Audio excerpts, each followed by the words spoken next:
this series is over. The Boston Celtics are up 3-0. I was wrong in thinking it was going to be a series, though I was right in picking the fact that I thought the Boston Celtics were going to win this series. And as I said at the start of the series, and as I have continued to say throughout the series, it doesn't matter for Dallas anymore if you have the best player in the series in Luka Doncic, who needs to stop complaining to the officials, who absolutely did foul out last night and was embarrassment on the defensive side of the court. It doesn't matter if Kyrie Irving comes along and gives you 30 and Luka gives you nearly 30. That's almost 60 points when nobody is really giving you a third option. PJ Washington had a spark here and there. Derek Lively had a spark here and there, but it is not enough when Jason Tatum inevitably comes alive, which he did last night very early to keep Boston in the game when Dallas was up early 13, and by the end of the first quarter, they were only up 1.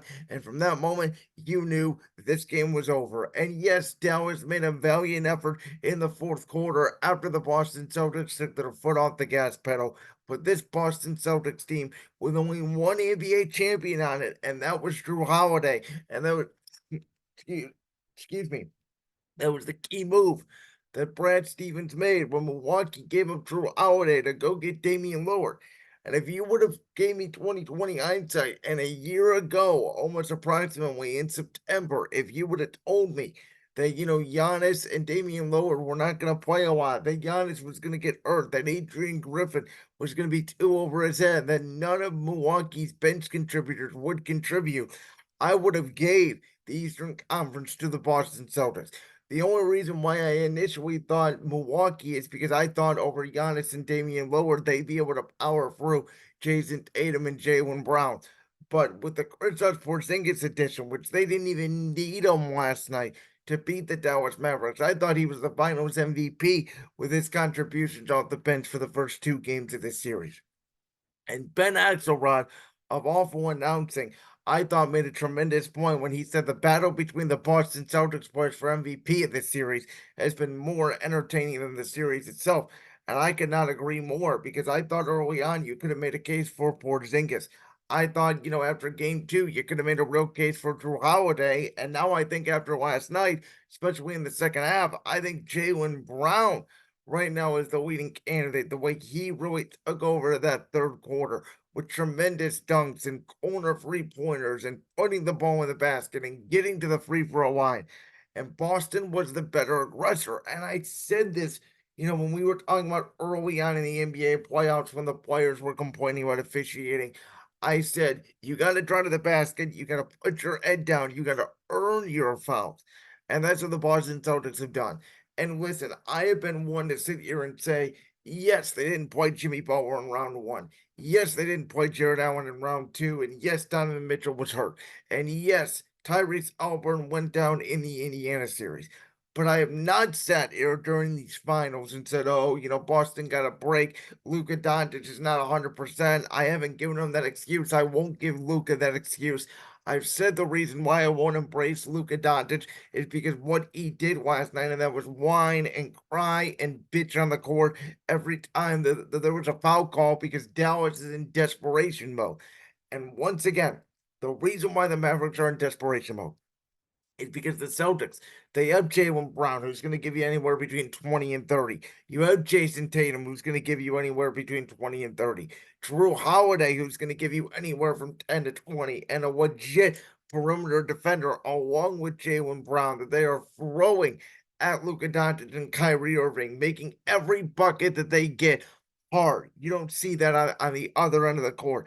They have Derek White, who a lot of these teams, like my hometown Cleveland Cavaliers, need about 5 Derek Whites. Guys that'll come off the bench, play defense, can shoot the mid-range, can shoot the free, and is a big shot maker and a big shot taker.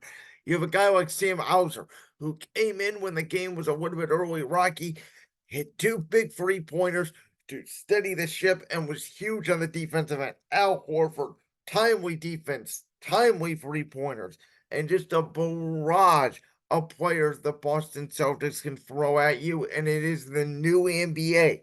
It is a duo league. It's still a wing league, but it's not, you're the best 2 free players on the court. You're going to win the series. It is about, do we have stars Do we have depth? And do we have good coaching? And we saw this even last year with Denver. You had Nikola Jokic, who was the unquestioned superstar. You have Jamal Murray, who's your star. And then you had Aaron Gordon. You had KCP. You had Bruce Brown, you had Jeff Green, you had Christian Braun, you had all these guys that could put the ball in the basket. And for Boston, you have two level even star slash superstar players who can trade off every other night in Tatum and Brown. And then you have all these role players that can put the ball in the basket. And for Dallas, outside of Luka and Kyrie, who are really two guards, I don't really consider Luka a wing. Tatum is picking him apart, and so is Brown, as I already mentioned, on the defensive end of this series.